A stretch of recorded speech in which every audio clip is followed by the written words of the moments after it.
बहादुरी दो तरीके से होती है।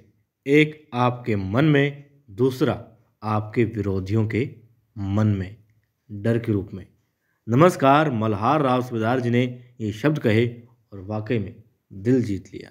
इतना ही नहीं, आज का एपिसोड हमें ये भी बताता है कि भगवान से ज़्यादा अपने कर्मों से डरना चाहिए, क्योंकि भगवान तो क्या पता एक बार माफ़ कर भी दे, लेकिन कर्मों का फल तो मिलेगा।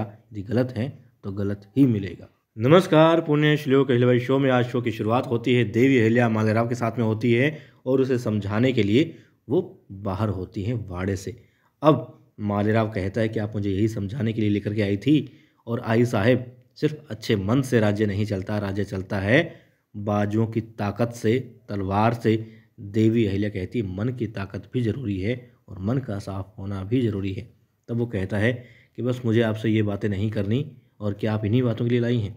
देवी अहिल्या कहती हैं कि मुझे करनी तो मुक्ता के बारे। फिर कहती नहीं, ठीक है, घर जाके करेंगे। अब मालेराव फटाफट अपने घोड़े पर बैठता है और बिना देखे कि देवी अहिल्या आ रही हैं कि नहीं, चल देता है। अब देवी अहिल्या भी, क्योंकि आंखों से पानी बह रहा होता है, अपने आप को संभालती है और आंसू पोंछते हुए अब वापस वाड़ी की तरफ आ रही होती है। अब दिखाते हैं मल्हार राव सूबेदार जी उस ओर जा रहे होते हैं, जहाँ पर उन्हें वो इंसान दिखाई देता है जो कि घायल अवस्था में होता है। उससे पूछते हैं हाल चाल, और यहाँ ये हाल उसका किसने किया। ये बताता है पास ही के गांव का है और आपके लिए जाल बुना जा रहा था, आपकी जान खतरे में थी, इसलिए आपको बताने के लिए आ रहा था, मगर इतने में उन दुश्मनों ने ये हाल कर दिया। अब सूबेदार जी कहते हैं कोई बात नहीं, और उसका तीर जो से सीने के आर पार होता है निकालने की कोशिश करते हैं। तभी वो इंसान मल्हार राव सूबेदार जी के हाथ पर वार करता है। खंजर हाथ के अंदर होता है। सूबेदार जी कहते हैं धोखा, बस क्या था, उस इंसान का खेल खत्म। तभी घोड़े की टापों की आवाज़ आती है। सूबेदार जी देखते हैं पलटकर, तो कौन होता है? वो होता है नजीब खान, और कहता है सांप का जहर हूँ मैं। और जैसा कि सूबेदार जी आपने कहा था कि मैं कौन सी चाल कब चल रहा होता हूँ किसी को पता नहीं चलता। आप तो ढूंढ रहे थे दूसरा मार्ग और मैं ढूंढ रहा था आपको, तो बस आपको पानीपत नहीं जाने दूंगा, आपका काम तमाम यहीं पर कर दूंगा। और आपकी सारी सेना, जो साथी आपके साथ थे, वो हमने वापस छावनी की तरफ भेज दिए हैं। ऐसा हमने जाल बुना था, आप फंस चुके हैं। सूबेदार जी कहते हैं तुम जैसों से लड़ने के लिए मुझे किसी के साथ की आवश्यकता भी नहीं है। और बस फिर क्या था, जो खंजर मल्हार राव सूबेदार जी के हाथ में लगा होता है वही निकालते हैं और उस नजीब पर फेंक करके मारते हैं। वो घोड़े से गिर जाता है। उसके सैनिक आते हैं, उनका भी काम तमाम कर देते हैं सूबेदार जी। और अब नजीब के छाती पर सूबेदार जी का पाँव होता है, गर्दन पर तलवार होती है, मगर कहते हैं तुम्हें बख्श रहा हूँ, जिंदा छोड़ रहा हूँ, इसलिए कि तुम जाओ और उस अब्दाली को बता दो कि सूबेदार जी आ रहे हैं। अब अचानक से चिंकू जी को शक होता है कि जिस इंसान के पीछे जा रहे हैं वो सूबेदार जी नहीं है, क्योंकि जब बोलते हैं पीछे से सरकार सरकार, तो वो पलटकर नहीं देखता। अब वेशभूषा वैसी थी कि सब लोग पीछे जा रहे थे, मगर अब वो कहते नहीं, ये सरकार नहीं हो सकते, हमें बहकाया गया है। वापस मुड़ते हैं जिस ओर सूबेदार जी थे पहले, और जिनके साथ में चिंकू जी उस वक्त वहाँ थे, उसी स्थान पर जाते हैं। क्या पाते हैं कि कोई भाग रहा होता है, और देखते हैं सूबेदार जी ये हाल आपका किसने किया, अब तो घायल हो गए हैं। तो बताते हैं नजीब था। तो जिंदा क्यों छोड़ दिया? वो कहते हैं इसलिए क्योंकि बहादुरी दो तरीके की होती है। एक तो ये कि जो आपके मन में है, जो सूबेदार जी के मन में है, और दूसरी वो कहते हैं जो दुश्मनों के मन में होनी चाहिए, यानी कि अभी जा कर के बताएगा और दुश्मन डर जाएगा। तब वो कहते हैं चंको जी कि सूबेदार जी वाकई में आपकी वीरता महान है, आप महान हैं। तभी तो आज के युवा भी जब तलवार हाथ में पकड़ते हैं तो वो मल्हार राव सूबेदार जी जैसे बनना चाहते हैं। अब दिखाते हैं देवी अहिल्या वाड़े में पहुंच चुकी होती है, घोड़े पर होती है।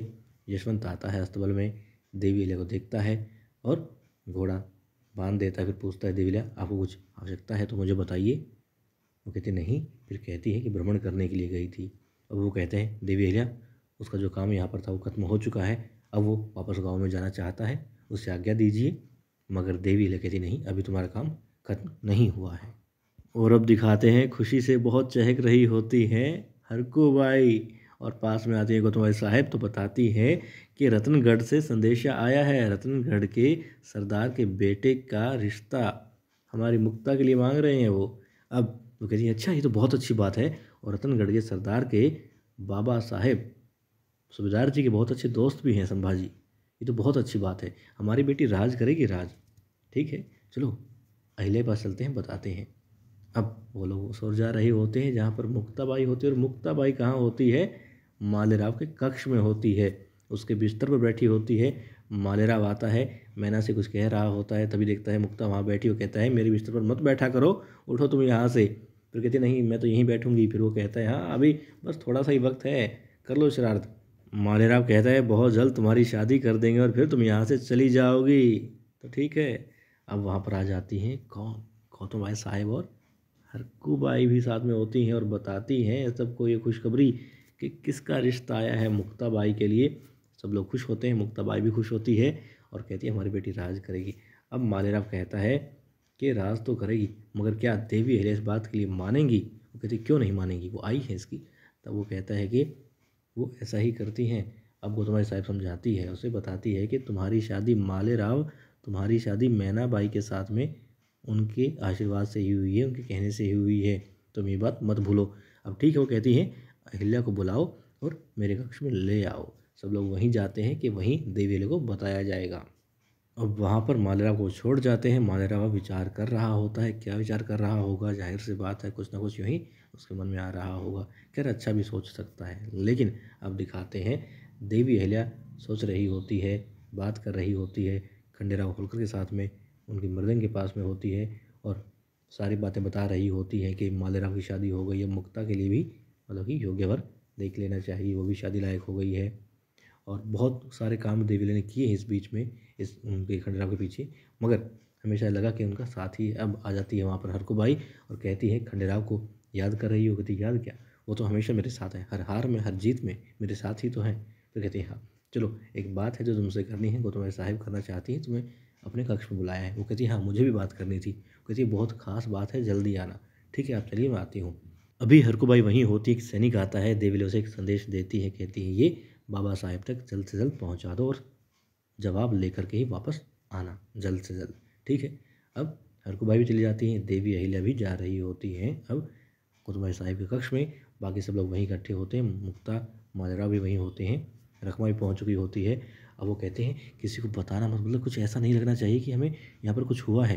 द्वारकाबाई साहिब भी बात कहती है, देवी अहिल्या आ जाती है और वो पूछती है क्या बात है? अरे क्या बात है? बताती है अरे ये बताओ लड़की जब बड़ी हो जाए तो क्या करना चाहिए उसके हाथों साथ में?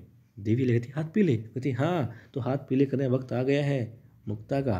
तो कहती मैं भी यही बात करना चाहती थी आपसे, मैंने एक लड़का देखा है जो वीर है, साहसी है, अच्छे दिल वाला है, दूसरों के दर्द को समझता है। कौन है? अब देवी बताती है यशवंत राव फणसे। सब लोग चकित रह जाते हैं। हालांकि देवी कहती भी हैं कि आप उसका नाम सुनेंगे तो चौंक जाएंगे, और यहाँ पर सभी लोग चौंक गए हैं तो कुछ गुस्से से भर गए हैं।